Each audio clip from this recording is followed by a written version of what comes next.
आलेले आहेत त्या वीर जवानांना, त्यांच्या वीर पत्नींना, वीर मातांना अभिवादन करत या मंचावर स्थानापन्न असलेले आपल्या सगळ्यांचे आदरणीय सन्माननीय पवार साहेब, मंचावर सगळेच नेते सन्माननीय आणि आदरणीय आहेत, ते मला क्षमा करतील कारण चुकून एखाद्याचं नाव राहायला नको, असे सगळे सन्माननीय काँग्रेस, राष्ट्रवादी काँग्रेस, शिवसेना उद्धव बाळासाहेब ठाकरे, समाजवादी पार्टी, सीपीआय, सीपीएम, आम आदमी पार्टी, वेगवेगळ्या पक्ष संघटनांचे सर्व सन्माननीय पदाधिकारी, महाविकास आघाडीचे पुणे लोकसभेचे अधिकृत उमेदवार रवींद्र भाऊ धंगेकर, बारामती लोकसभेच्या अधिकृत उमेदवार सुप्रियाताई सुळे आणि शिरूर लोकसभेचे उमेदवार अमोलदादा कोल्हे, निवडणुकांचं बिगुल वाजलंय, आरोप प्रत्यारोपांच्या फैरी चालू आहेत,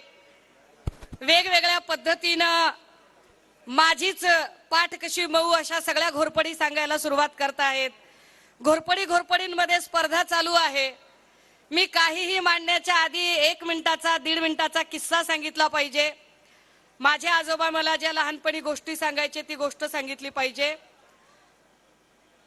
गोष्ट अशी आहे की एक कुटुंब होतं, एका कुटुंबामध्ये 2 वाघ होते, वाघाचे 2 बछडे होते। बछडे आपापसात अतिशय प्रेमाने राहायचे, एकत्र खेळायचे, एकत्र खायचे, नाश्ता एकत्र, खाणं एकत्र, चहा एकत्र, पिणं एकत्र, शाळेत जाणं एकत्र, ट्युशन एकत्र, अभ्यास एकत्र। काही लोक म्हणतील वाघांना असं कुठं असतं का? भाजपचे भक्तुल्य लगेच कमेंट मध्ये लिहितात काय बोलते बघा म्हणून। तर भक्तुल्यांना कळलं पाहिजे की पंचतंत्रात प्राण्यांना सुद्धा हे सगळं करायला सांगितलं जातं। एका कुटुंबातले वाघाचे बछडे एकत्रित खात होते, पीत होते, उठत होते, बसत होते, शिकत होते, खेळत होते।